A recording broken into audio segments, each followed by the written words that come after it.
Here. Good afternoon, everyone, and thank you for being here for our third Sharp Plus Safety Certification webinar. I'm Morgan Arwood, MRCA's Membership Director. Today's topic is Low Slope Safety Best Practices Part 1. Today we will have Matt McCreery, who is the Vice President of Safety Resources out of Indianapolis, Indiana, as our speaker. Matt began his career with Safety Resources in 2006, first as a safety intern, and then about a year ago he was promoted to Vice President of the firm. Matt has a bachelor's in Occupational Health and Safety Management. He has earned his Graduate Safety Professional designation. Matt specializes in high hazard industries like commercial roofing safety and multi-employer work sites. Matt is an expert in fall protection, is a qualified fall protection systems inspector, and has published a number of safety-related articles. So welcome to you, Matt. Thank you for being with us today, and I'll hand it over to you. Thanks, Morgan. That was a much better intro than I wrote. That's really tough to write your own bio. So welcome all. Like I said earlier before we actually started the whole recording is I am used to a lot of in-person training sessions where there's a lot of interaction, there's a lot of storytelling, a lot of back and forth. So we may not have as much of that here, but I certainly welcome it. I think it's beneficial. I'm also not a PowerPointer. Not that I don't use it, but my slides are going to be a little different in that I have 27 slides and I have very few words on those slides. So it's going to be more of a discussion, and it's really interesting when you talk about when I was asked to do this session, best practices in low slope roofing safety. I kind of had to take a step back and think, well, what are some best practices? Because I'm not training foremen and superintendents in this room, or I'm not discussing. I'm not trying to give information to foremen and superintendents. We're talking to owners of the company, safety directors, project managers. I mean, we're talking about upper management, and so I wanted to be creative a little bit with that. So. Have worked a lot with commercial roofers throughout the years, and a lot of my slides are going to be pictures that I personally took from years ago. So if Randy, if you recognize one of your employees, don't say anything. I took off all identifiers. But we're going to talk about some best practices that I've seen and some of the intricacies that we run into as roofing safety directors or roofing safety consultants or roofing project managers that are wearing safety hats. And we're just going to kind of jump right in to one of my, Greg Allman told me to do this on our pre-call here, but this should not be considered safety training. It only relates to best practices. So, and there's a nice picture on a roof overlooking downtown Indianapolis. I'll use that picture again here. So the first best practice that I wanted to start with is anchor types. I think that there is a huge misconception in the industry as a whole about when and where these types of anchors that you see on the screen, plus I have some other pictures of other ones, can be used.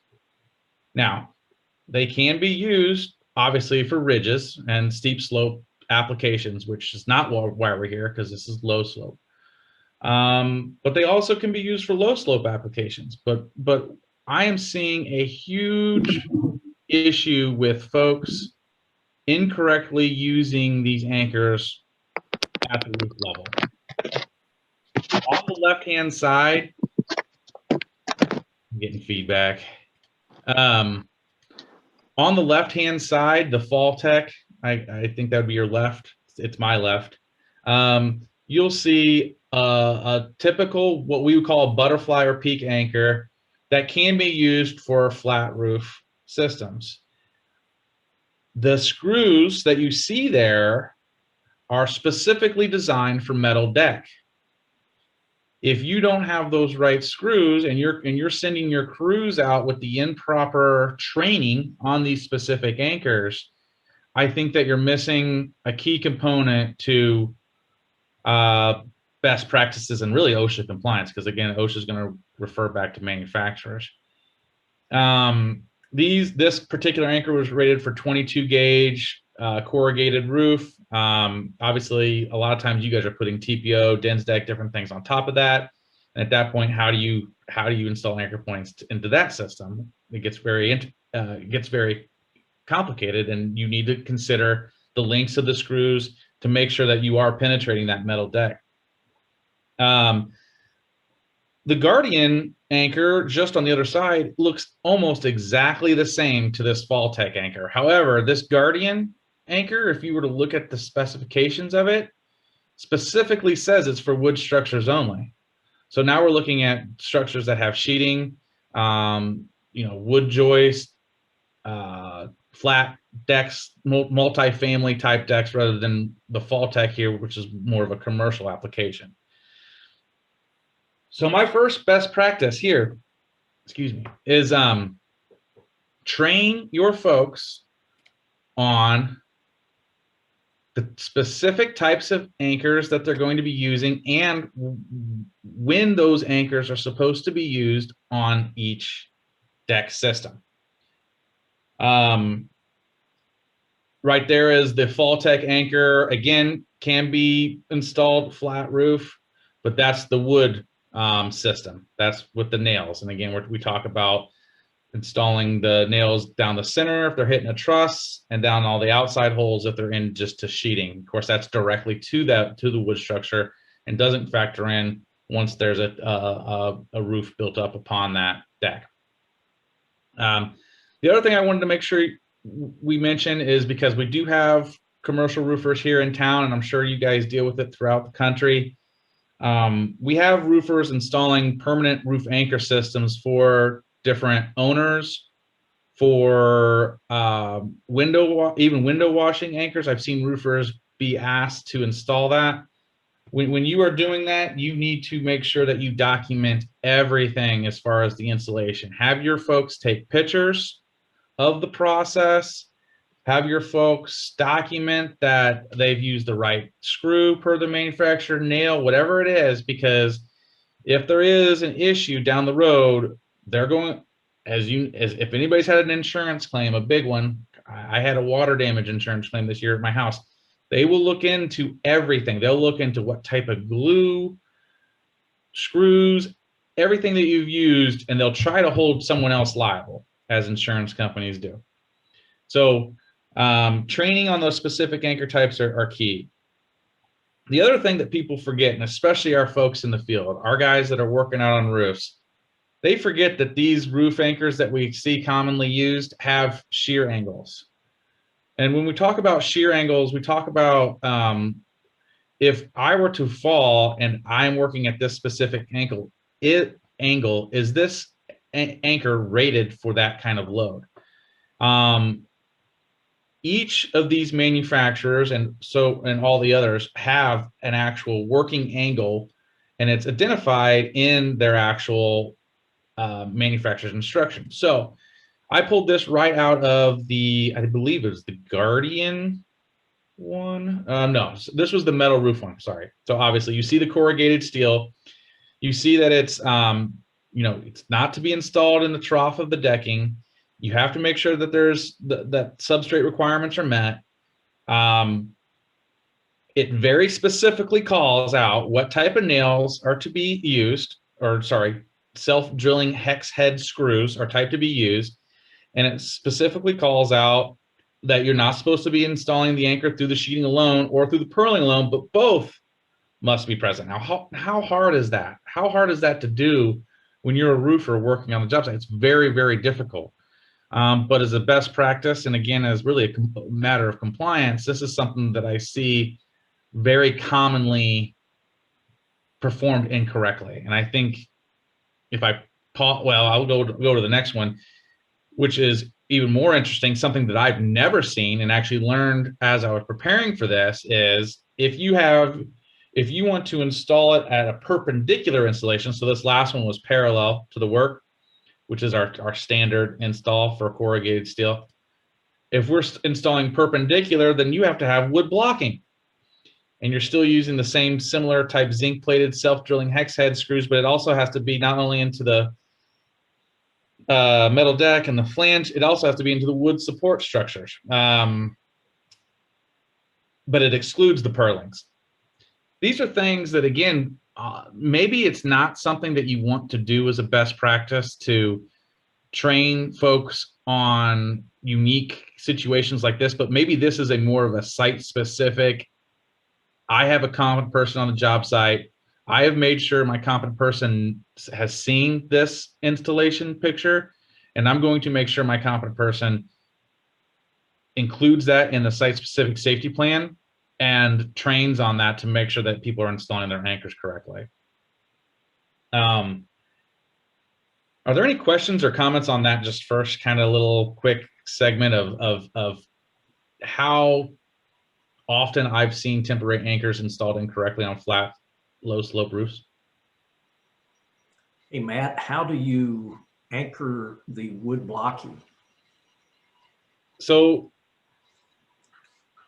ensure the minimum substrate wood support members must also be added, placed in the trough. So if I'm reading that and I'm trying to follow the manufacturer's instructions, I'm thinking to myself that that is the anchor itself, is that the zinc screws are going through that. It's really just loose laying wood. It just helps to kind of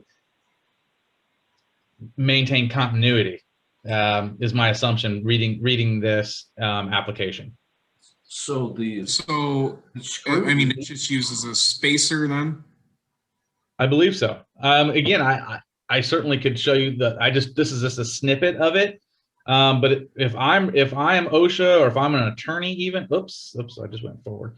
I'm looking at this. Wood support members must also be added, placed.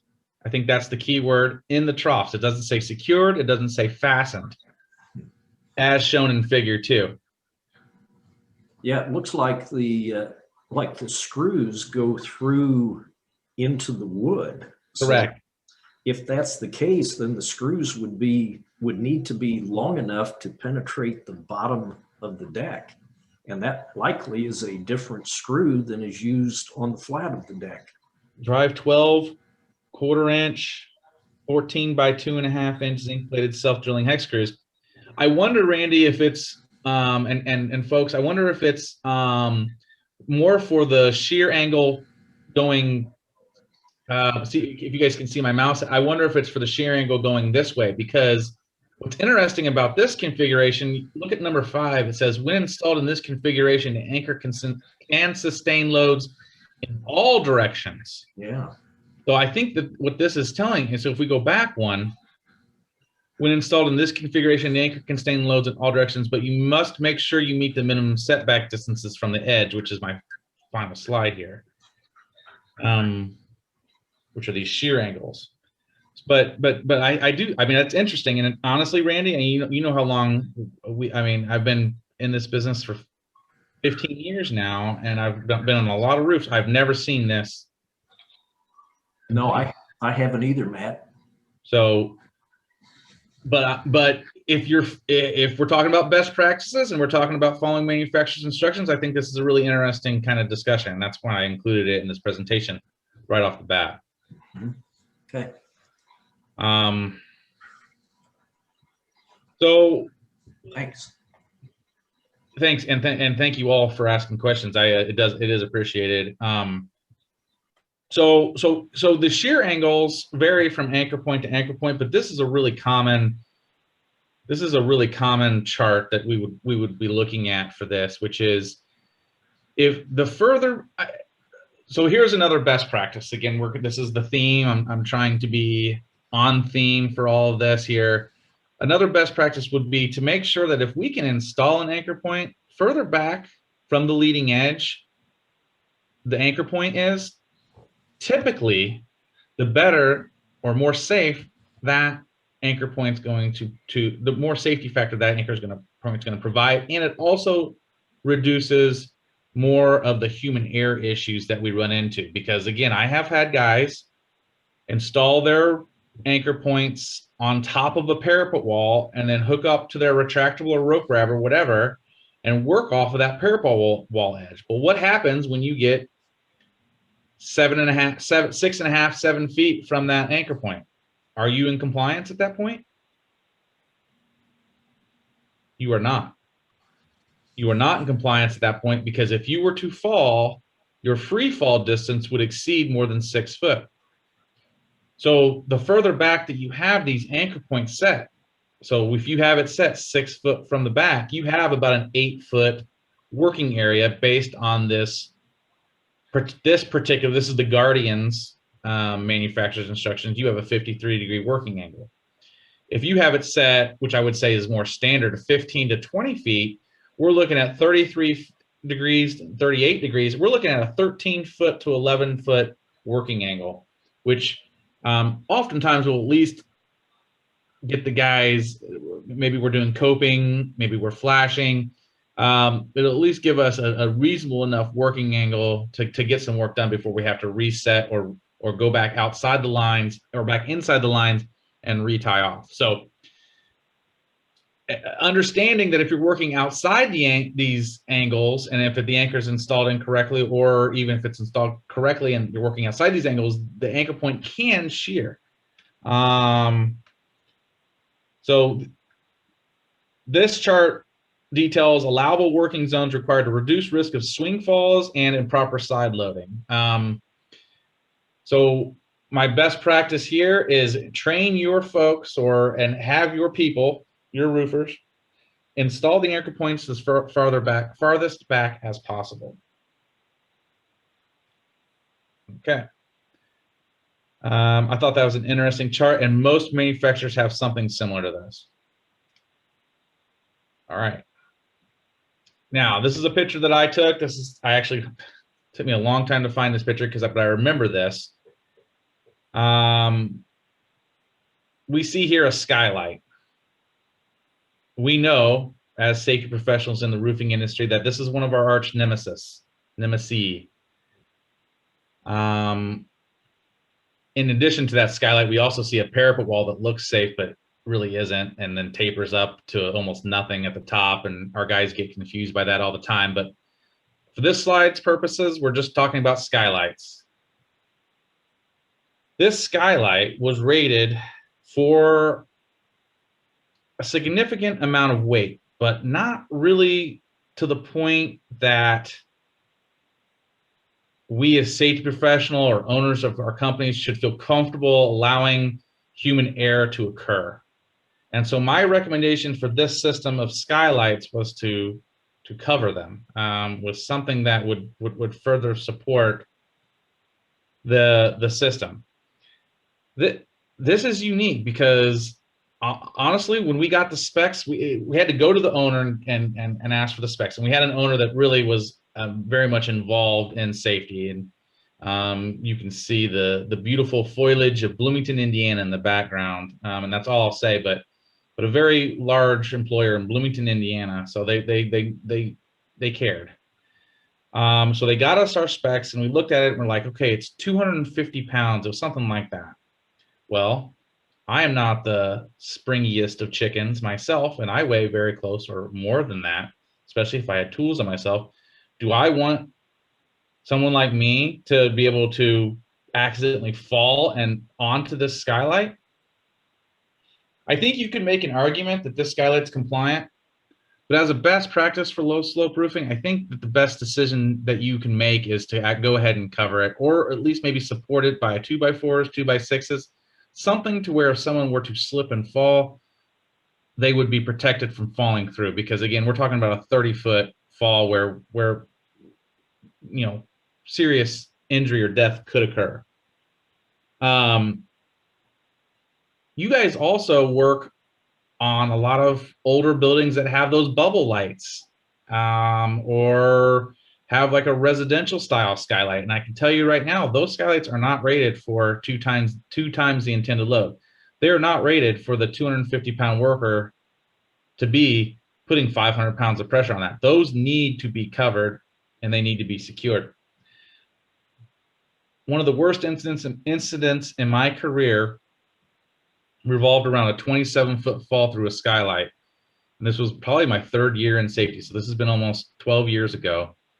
And I tell the story at all my fall protection training sessions, and I'll continue to tell it here, which is the individual was a young guy. He went in, he had been tied off, and by all accounts, he was very good at maintaining fall protection. It was right before lunch, and he was outside the warning lines working on 2 different skylights, finishing up one and then working on the other one after lunch.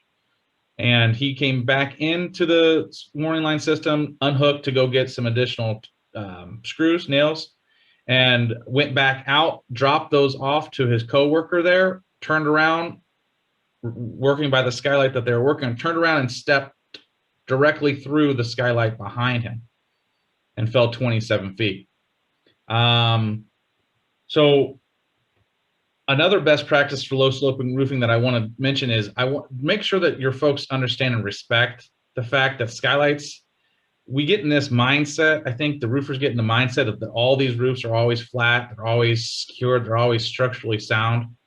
And that's really not the case. That we have skylights, we have bad decking, we have these situations that really are kind of our, I mean, I hate to say this, but killers. I mean, these are the things that when we see fatalities of roofers, oftentimes it's not the leading edge.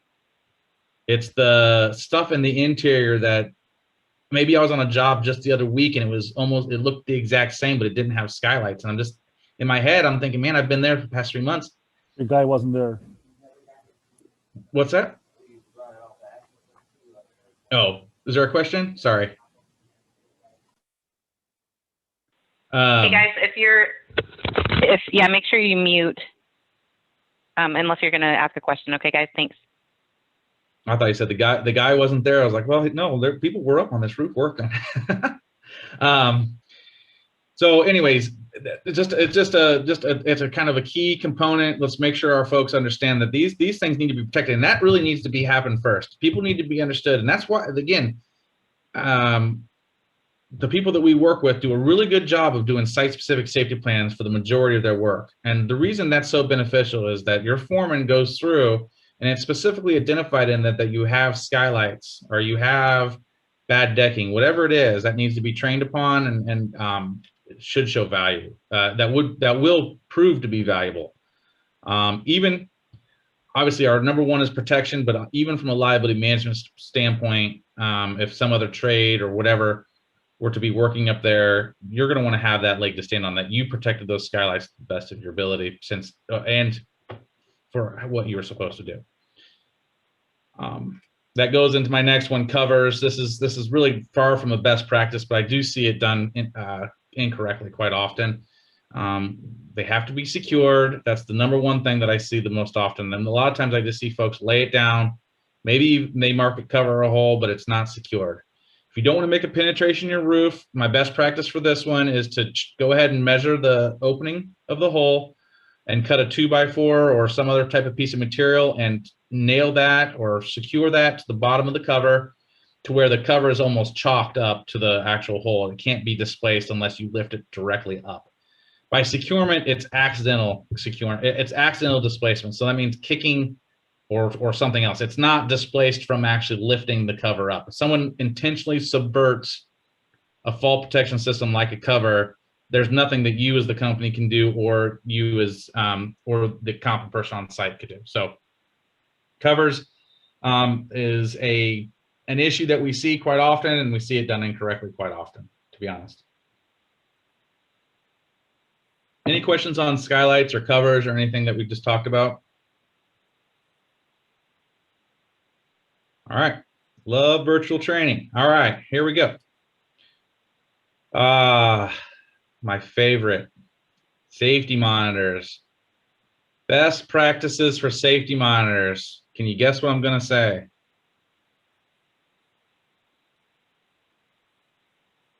Anybody? Don't use them. I don't like safety monitors. It's the laziest way of, yeah, it's the laziest way of safety. It sets yourself up for failure. It's the guy that calls 911 when the guy goes off the edge.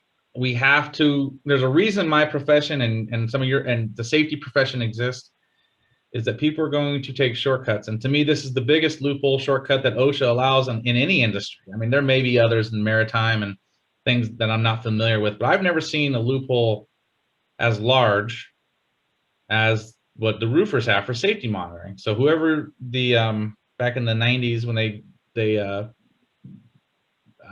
regulated this, I mean, that was I do understand the benefits, though, as far as from a production standpoint. But what people don't understand is they forget that the safety monitor, if you're not using warning lines, can only be on a roof that's 50 by 50 max. And also, if you're using warning lines, you really should limit your area to 50 foot by 50 foot. The safety monitor. Matt, I have a question. Yes, sir. Do you think that OSHA? This is Jason. Do you think that OSHA is ever going to get away from the safety monitor program? I don't see OSHA moving off of much of anything, honestly. I think it's a.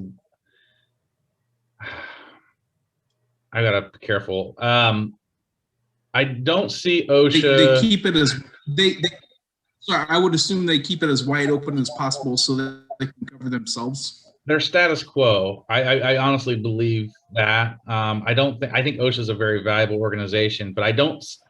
You would have to see a huge push from really your industry to get rid of this item, and I don't think your industry is ready for it. I think your industry likes having this exemption because it does give them some pretty quite a bit of leniency on fault protection rules. I mean, even iron workers, they have to be tied off over 15 feet. I mean, that's the other exemption that comes to mind when we talk about exemptions like this. What's that? I guess, I completely agree with that. I completely agree with that. But I mean, when you look at like the window washers of the world, as opposed to the roofing contractors of the world,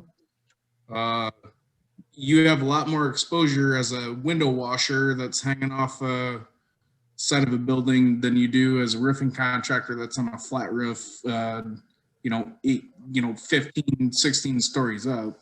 Right. And I mean, the window washers, I mean, they have a very strict regimen. If you're on a swing stage scaffold, you have to be independently tied off with a rope and rope grab system. And that's the difference between the safety monitor. I do, again, I'm not against safety monitor as a practice if it's done correctly. And if the safety monitor really is that, what I find is that the safety monitors typically end up feeling, let's just call it testosterone poisoning or whatever you want to call it, but they end up feeling a little useless. Just like, honestly, like if I have to go as a safety professional and I have to go to a site and I have to watch a small crew for an 8-hour day do roofing and make sure that they're safe. Obviously, I'm going to have some moments where I'm going to add value to that. But for the majority of the day, I'm going to feel like I am bird dogging them or I am less than my coworkers, right? And so what inevitably happens with the safety monitor is that they end up wanting to help. They want to end up getting involved. They want to help move material, whatever it is they want to do. And I almost very, very rarely will I see a safety monitor, especially if they don't, if I drive, my guys know what car I drive. Maybe they see me coming because they're roofers and they see everything. But, if I ever really do a surprise audit and they're using safety monitors, I would say that 85% of the time it's not done correctly. And I would say 15% of the time it is, as far as like what the standards say. So as a best practice, I would look to eliminate the safety monitors, but I know that that's not always feasible. And I know that there are times like a penthouse roof that's 7 foot tall, like an elevator penthouse roof that's on top of another roof, and the max fall is 7 foot. Well, if I'm on a 10 foot by 10 foot elevator roof and I'm 7 foot tall, how am I going to install an anchor point to where if I'm 6 foot tall that I'm not hitting the ground? That's pretty difficult to do, to be honest.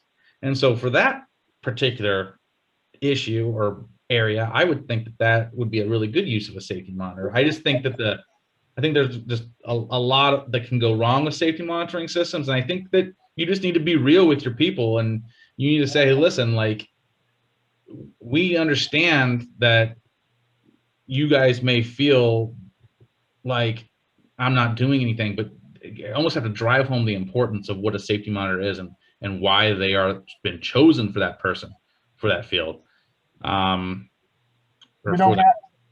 I have a little bit to interject there. Yeah, we don't allow a safety monitor with our company, and that's just that, the way we're going to do business. But the question here is, that a lot of times the people that are being put up there to be the safety monitors are not necessarily the professionals, in terms of the safety professionals. Some of them are being paid a minimum wage, or not so high in the income bracket, and they're not going to be they're going to be paying attention to their cell phones, or they're going to be distracted by other activities going on, and not necessarily focused on the individual. And if we take that to mean extra people, like maybe one monitor for 4 men at one time, all within the same level of all of a sudden you start adding the level of difficulty that I don't think anyone is really capable of doing. So I think it is a practice that I think is very risky for a lot of people. So I agree with that, Frank. I agree with everything you said. I appreciate the comment. So yeah, and I'm falling already behind because I've kind of timed this at 2.5 minutes per slide, and I've spent at least 5 minutes on safety monitors. This is a pet peeve of mine as a safety professional, because again, I have had situations, had guys literally rolling out rubber rolls, and the guy just backed off the roof and the safety monitor was there, but he wasn't doing his job. He was helping out. It's tricky. Best practice: start looking at options or ways to get away from the safety monitor. It can only be used on flat roof surfaces so at least that's the advantage there. Best practice here is I was kind of stretching for a best practice on connections, but I do always want to relay that connections, the way that you connect to your anchor points, matter. You really have to make sure that unless you have a tie-back lanyard, that they're always hooked to ring, and every lanyard's double snap, locked, hooked. So best practice is inspect your equipment and train your folks on connections, because it's important and it's oftentimes done improperly on site. Okay. Site-specific safety plans, SSSPs, are truly probably the best practice for liability management for you as safety directors, and for you as company presidents and vice presidents and associations and all that stuff. Putting together a site-specific safety plan for a specific project not only can really protect you from OSHA fines and citations, but can really help down the road in the event of a jury trial or a deposition. If we were in class today and everybody was sitting around, I would ask those of you that have sit through a deposition, and a lot of us would raise our hands. They're not fun, and oftentimes someone's seriously injured because of, which is why you're sitting there. Someone was seriously injured and they're suing now. Making sure that not only are you doing your annual trainings, your quarterly trainings, your monthly trainings, however you put training together. And I know Gary talked about training on the last couple sessions here, but putting together a site-specific safety plan is really key. And even if you just have a templated form, you use that templated form as a way to orient new employees to that specific job site. So if I have zone 1, roof areas inside the warning lines, and here I have zone 2, roof areas outside of the warning lines, and then zone 3 maybe identifies skylights, and then zone 4 maybe identify ground control because we're working over a potential egress route of an occupied building, or zone 5. I mean, so you have these templated zones. I mean, that's what we do as safety resources consulting. We have these zones, and we talk to our clients and we identify, okay, what kind of systems are you planning on using? What does the roof look like? How are we going to do those types of things? And identifying these zones and putting this in a site-specific safety plan, and then having your competent person actually go through that with a daily huddle or a daily safety talk, or even just a pre-job safety talk, and having them sign off and say that they understood what each of these fall protection issues could possibly be and how that should be maintained is really valuable. Number one, it counts as training. It's certainly something that refreshes them and makes them think about it, even if they don't want to be there, even if some days guys aren't paying attention. So even if, let's say, 10 guys on the job site and 2 of them are listening to this, that's a value add. It's not ideal. We'd obviously like 10 out of 10, but 2 out of 10 is better than not having anything like this in place at all. So I'd highly encourage you, especially for abnormal roofs or roofs that have bad decking. I've actually, we some of our site plans are including site layouts from our roofing contractors, and we're adding arrows and zones and referencing zones by color coding them to make it very easy for our folks on the job site to understand what the rules are. But that's what we do. All we do is safety. We don't wear, 5 different hats like I think I saw Mark McGuire's on here or Randy Adams. There's 2 guys that I know here that are in Indianapolis. I'm not sure you guys have as much time as us lazy safety professionals. But putting together a site-specific safety plan and having a sign-off sheet for that is very important. So that's a best practice. I'm going to pause right there just to see if there are any comments on that.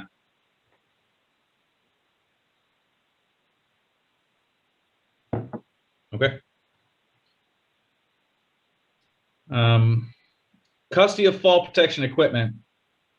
We talked about anchor shearing angles. Just before we even go custody of fall protection equipment, I want to talk about fall carts in general and how much of a positive impact I've seen these types of fall protection systems have on roofing safety in the past 15 years. When I first started in the industry in 2006, a lot of the roofing fall, they did exist. And some of you, I'm sure some of you remember the systems that did exist. It was the crank down system with the spikes that you were supposed to set, like a very particular, like a ½ inch up off of the TPO roof. And then you had to have counterweights that would get lost or would get displaced, or there wouldn't be enough of them. And it really kind of turned into almost a nightmare. We now have these fall protection carts that really just kind of scoot around, and as long as they're used improperly, I've seen guys, roofers, shove loose laid materials underneath the carts. I've seen folks improper angles, 90-degree angles from the roof cart. So if you were to fall, the claw itself wouldn't engage, and the cart itself would probably just roll on top of you. I mean, it's certainly not foolproof, but it's improved safety significantly. The issue with that, and the reason that I've brought this up in best practices, is that a lot of times you guys are trying to do right by the general contractor or the owner, and sometimes there's other trades on site that aren't as prepared as you for roofing fall protection, and oftentimes they want to use your Raptor cart, or even they want to piggyback on your warning line systems. But for this example, we're going to use the Raptor cart, because if you allow someone to use the Raptor cart and you're an employer and you're saying, yeah, sure, you can use that, what have you failed to do to make sure that that's used correctly? Train them. You failed to verify training. And are your foreman and competent people going to train other trades on site with a sign-in sheet and everything else that OSHA wants for documentation on training on a roof? No, they're not.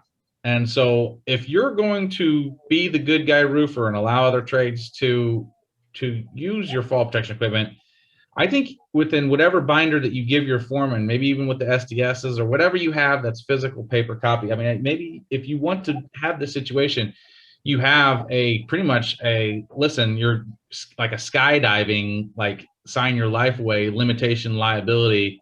You're releasing us from any and all claims, because your attorney, if you talk to them, would probably say, don't ever loan your equipment to anyone. And me as a safety consultant and director would say the same thing. Don't ever, but the real world is that we live in a world of client relationships, and oftentimes you providing that may get you the next job. And I don't think I think you're probably making things safer for other people, but I want to make sure that as a best practice, you're limiting liability by having some chain of custody form, some liability out there. Does anybody do that currently? Matt, I mean, that goes to say with somebody using your ladder to access a roof as well. you would hope that almost all trades are trained on ladders, though. I mean, I think a reasonable person, if you're sitting in front of a jury and they're like, you know, another trade used our ladder and he fell and they're suing us, sure, they can sue us. I've been sued.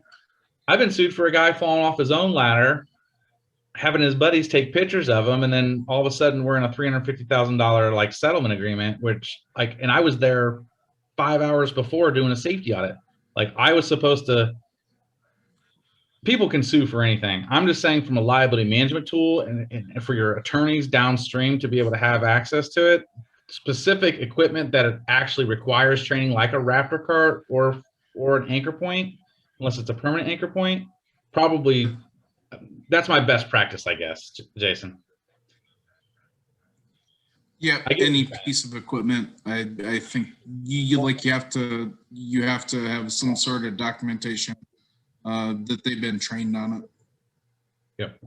You know, Matt, I think, you know, we want to say, yeah, get all this documentation, verify their training.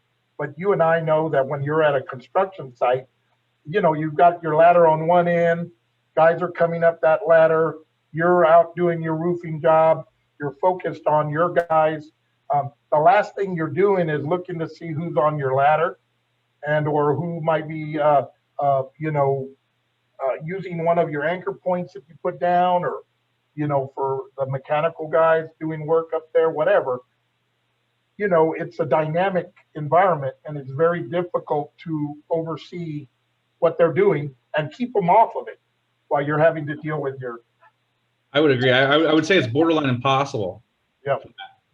To happen. However, I think if anything's going to be done, it's got to be done when you have your pre-con meeting with the safety man, maybe the general contractor, you know, superintendent, letting them know, look, this is what we're going to require because it's just our way of being protective of our risk. Obviously, if anybody needs to use equipment, then it should be their own and on equipment that they're trained on, because, you know, I don't know what this guy's trained on. I don't want to put him at risk because I didn't give him the proper training. So I agree with that 100%. I mean, in a perfect world, and probably the easiest way is just to make sure that your people understand that other contractors are not allowed to use your fall protection equipment. And then if someone still chooses to do that and you have that policy written where you've trained your guys and you can show maybe even in a pre-construction meeting, or maybe that's a note in your contract, even better, that other trades are not allowed to use it. I mean, again, I'm getting very perfect world safety guy, but all that matters when you sit in front of 5 to 7 attorneys. Yeah, I think we got to strive to that perfect world. I mean, it's never going to be perfect, but I think if we try to make that attempt, then we're protecting ourselves. You know, people are going to say, well, you know, Frank was trying to get to that level, right? Was striving for a you know, a perfect, you know, and he did his hardest, you know, whatever. But if we just allow uncontrolled use, it's gonna put everybody at risk. You know, and that brings up a good point. I mean, I do a lot of training on reasonable care, the reasonable care standard, and it's actually kind of a legal term. And that's what people look at when they say, did they make a reasonable effort to provide safety or to protect that individual? I mean, we can't protect anybody from jumping over our guardrails down an elevator shaft and killing themselves, but we can exhibit reasonable care by installing guardrails and making sure they're maintained and making sure the correcting employer is notified if there's damage or displaced, blah, blah, blah. I think you could look at this as a reasonable care standard, and you could probably think about, like, okay, what can we do to at least show that we've thought about it and that there is some level of care on our fall protection equipment. So again, I think that's a really good best practice. I mean, I went more into this than I thought I was going to be, honestly, when I was prepping for this presentation, but I think it's worthwhile. Yes, sir. Thank you. Thanks. All right. It's a good one. Thank you for the participation.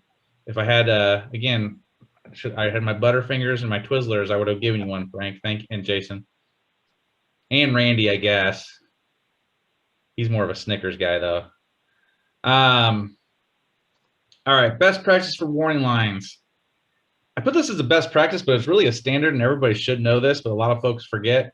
And this is not the best example necessarily, but it actually is a very good example, because the picture's kind of misleading in that you're supposed to create an access path from your ladder to your work area. Now, obviously, there's an extension cord right by the ladder. You know, there's some things that we could do better here. But what they've done is they've created this access path, and they've also had this, there's a line here that you can remove or you can go under vertically, or I'm not vertically, you can just go under the line to get to the working area. Some people have installed gates and whatever, but for warning lines, best practices, I wanted to remind people of the fact that you need to have an access path from each ladder to each of your working areas. And that includes lower roofs when you're walking across to get to access points. I'm actually going to use a situation of a question that was posed to me recently, which is flat roofs are defined as 412 flat slopes, which I probably should have started this whole presentation out with, but I think I'm hoping you all knew that. Sometimes we get on 312, like, or 3.5 12 slope, and warning lines start to kind of not make as much sense because they start to slide or slip or whatever. And so a best practice that we've come up with is, again, is you can get the heavier weighted cones, that may work, but also just using a chalk system of some sort and using some ingenuity to keep those up. But do we really want to be using warning lines if we're concerned about them slipping or sliding off the roof? So even at that 3.5 12, if there is some concern of those warning lines being blown off the roof, you may need to look into using alternative means. Has anybody come up with a solution for that? That's kind of a unique situation. So I don't expect much there.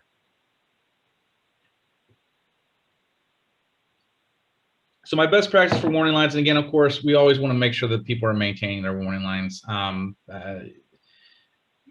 OSHA probably could try, especially if you got the right guy, they could probably try to cite you for your warning lines being bleached by the sun to the point where they're almost translucent or white. They are supposed to be, by standard, highly visible material flagged at 6-foot intervals. So when you guys have those projects that are going a long time and you're starting to see your warning lines bleach out, replace them. The owner's going to thank you. The GC is going to be happy about it. And then people driving by the highway, the OSHA people, all that stuff. It's just going to look, it's a more professional look. It's not always feasible to have them all completely perfect, yellow, red, whatever, but it's something that I've seen be the best. Have you guys, and again, I'm going to ask this question. It's okay if no one responds, but if you can, that's great. Have you guys determined if the red or the yellow flags are better for that? I've found that the red ones are better. Am I on target there? We use a lot of yellow. I have never really heard that. Okay. All right. Now I got a question here real quickly on that. Yeah. Of course, I think it's important to note that OSHA really does put a lot of emphasis, especially on how low this how low this line can come down. 36 inches, if I'm not mistaken. I was going to say 34, but it's right around there. Yep, and it's and then they also mentioned the fact that you cannot pull. It's got to be in such a way that a tipping of one cone won't cause the other line to go to move or change.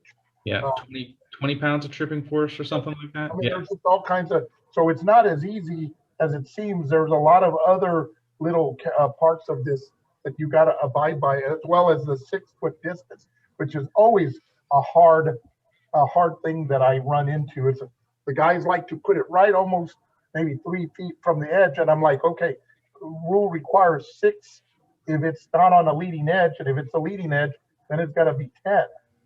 So there's all kinds of there's a ton of intricacies in safety, and that's the other thing. Like, let's say we have a parapet wall that's 48 inches wide or 42 inches tall. People will want to run their warning line systems right into that wall and angle it into it. Well, that angle system into that wall actually is much less than 6 foot from the edge of the roof. So I always try to convince guys, and when I do my fall protection training, I always tell them, listen, we got to do 90-degree square turns into these walls if we're going to have systems terminate into like a compliant parapet or guardrail system. Yep.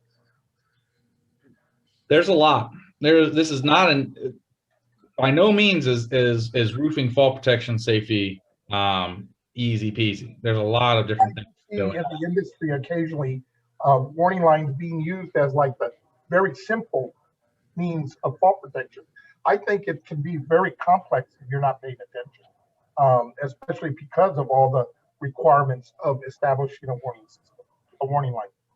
I mean, I had an OSHA inspector in Southern Indiana once tell me that warning lines couldn't be used unless you had a safety monitor, and that safety monitor was monitoring everybody inside the warning lines. That's how confused they were about all of that. Now, I had learned my lesson and not argue with them, and I just let them cite whatever they wanted to cite. And then when I got to my area director, I was able to be like, hey, listen, this guy didn't know what he's talking about, and that helps. That's a best practice I didn't put on here. Best practice, if OSHA shows up, don't tell them they're wrong. Let them do whatever they want to do. Don't argue. Fight that battle with their boss, because if they're wrong, it's pretty easy to prove that they're wrong as long as you're photographing. I made that mistake my first year ever. I'll never forget it. I argued about a roof hatch, and the OSHA inspector really did not like the fact that I ended up being right, and she found everything under the sun to cite after that. So lesson learned from me: don't argue with the OSHA folks.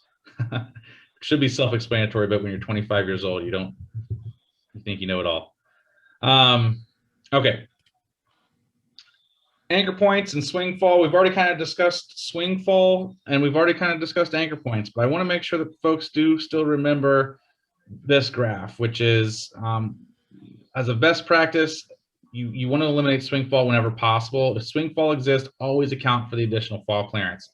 The additional fall clearance can factor in the shock absorbing lanyard, the retractable itself, the cart movement, or whatever, the stretch and the rope. All this needs to be considered. So if there's some, the floor is lava, right? But really in the roofing industry, we need to play the 6 foot or more below foot level is lava.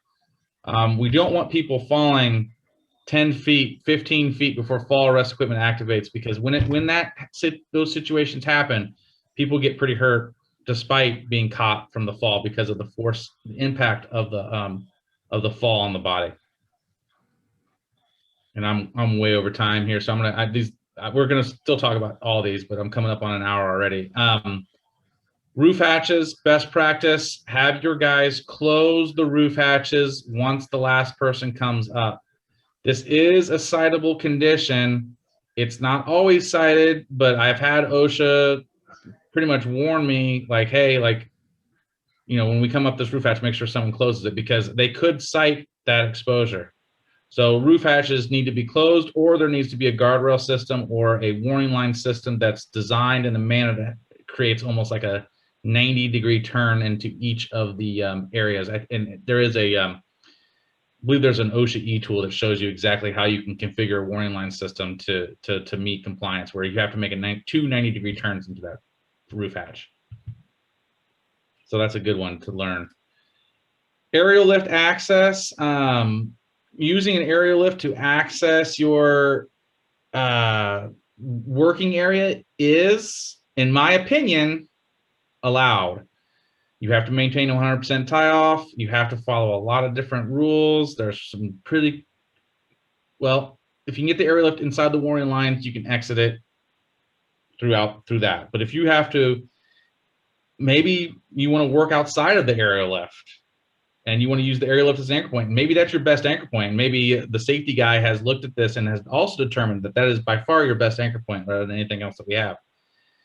I think I've come to the conclusion, this is my opinion, and this is something that I put in writing and I put in site-specific safety plans, so I'm pretty confident in it, that I think that you can use these aerial lifts as an external fall protection equipment. Now, that is a point of contention. I know people here in this room right now would probably disagree with that. But I've done my research. I've looked at interpretation letters. I've looked at the manufacturer's instructions, and that's what I've determined. But aerial lifts as access as a best practice is probably frowned upon and shouldn't be used. And so I wanted to just mention that in here, because I think it's an important thing to kind of at least consider as we move forward with different types of applications. Maybe not so much low slope for this, because if we're on low slope, we should be able to set an anchor. But steep slope gable type stone structures where we're just doing like a trough here and there. What are we going to tie off to that's a historical building? I mean, there are situations where this is by far your best anchor point. And I would argue that. I would sit down in a room in front of a judge and jury and argue that. Absolutely.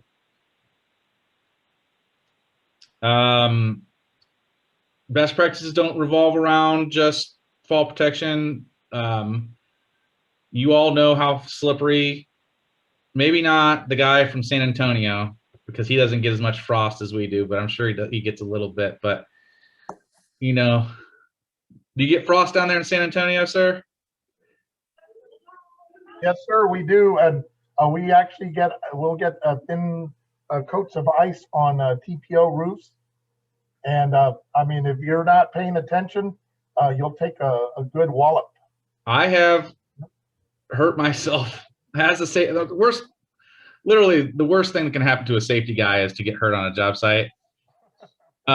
This is the closest I've ever been to actually getting hurt. The wind was completely knocked out of me. I mean, I did the whole Home Alone, Danny DeVito, like slip on the ice, like on my back, like nothing touched until I hit my back. Like I laid there for a good 10 minutes.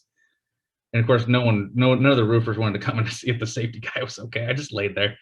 And because of that, I'm not sure if this is the exact type, but they do make yak tracks or something very similar that work on TPO roofs without damaging them. This is the rumor that I've heard. So this may be something that you look into if you deal with a lot of frost situations and you're trying to keep that EMR down, or you're trying to keep that TRIR down. This is something that you may want to look into. They're called yak tracks. Oh, and my favorite here, that we used to call this orientation, 60-foot extension ladders. A best practice for a 60-foot extension ladder is to eliminate it and build a scaffold stair tower. A lot of my clients have gone to that. It's not completely eliminated from the realm of roofing safety, but it's something that should be considered. Oops, I was supposed to delete acetone as an example, but acetone is an example of chemicals in PPE that are often misused on the roof. And by that, I mean, people are just using their bare hand. People forget, they always understand that they can ingest chemicals. They always understand that they can inhale chemicals, the injection part of it, whatever, but they forget for whatever reason that you can absorb chemicals through your skin. And so using acetone without without the proper PPE, rubber gloves, or not necessarily rubber, rated gloves for that chemical is very important. And not only a best practice, but it really is OSHA compliance. You need to follow what the SDS says for their PPE. SDS, I'm seeing a lot of companies get away from these hard binders and start going electronic. It's probably going to be the next 5 to 10 years the way everybody goes. And I always, as a best practice, so here's the way I'm tying this into, even if you need to tell your guys on site that if OSHA were to show up and say, hey, what's the SDS for that glue? The standard says that the SDS has to be readily available to anybody that needs it. Well, everybody now has smartphones, and you can take that phone and you can Google, Firestone glue and the model number, and it'll pop right up. So it's a best practice. Know and let the guys know that, hey, listen, we have a binder on site, but really the quickest, easiest way, if I need to find out what happens if one of my guys gets glue in their eye, just Google it. I mean, I know that sounds snarky, but I'm actually serious about it. Incentive programs. Hey, Morgan, if I need to cut off, I know I'm over an hour right now. Yeah, it's such a great conversation though. Are we able to stop here and then keep going next time? Yeah, we can do this, and then because next time we're going to talk about informal. We're going to talk about interpretation letters and different things that I've dealt with, as well as probably some of the things that you guys have dealt with. And we'll leave off. I'm on slide 22 of 28, and I was almost there, but I want to make sure that we're on time. Sure, perfect. Thank you Okay. all. Okay, yeah, thanks. Thanks, everybody. Thanks for a great session, Matt. If anybody has questions for Matt, we can address them next week or send them to me via email. Housekeeping, the phrase of the day is safety first. So if you're watching this session post-recording, please email me today with today's, or email me with today's phrase to make sure you get credit for attending. Part 2 of this low slope safety best practices will be 1 week from today. That's Tuesday, March 30th. At 2 p.m. Eastern, 1 p.m. Central. Safety Award application timeline update. The Safety Committee has finalized questions for the 2021 Elite Safety Award Program. We will be getting the link for application onto the website and out to you via email probably in the next week or so. The deadline for submission will be August 2nd of 2021. A couple more things. MRCA is giving away a 2021 Harley motorcycle at our conference this year. That's November 9th through 11th in Milwaukee, Wisconsin. As members of MRCA, your company will already receive chances to win, but all attendees will also get chances just for showing up. So mark your calendars for November 9th through 11th. Try to be there not only for the Harley, but for the education, networking, and general merriment of MRCA's conference. Last thing, I will not be here with you guys next week. I'm taking the family on spring break to go visit more family. So it'll be Valerie Pope, who is MRCA's Deputy Director, will be here with you guys to moderate. She's great, by the way. You'll love her. Okay, thanks, everyone. We'll see you next week, and signing off. Thank you, Morgan. Thank you, Matt. Thank you.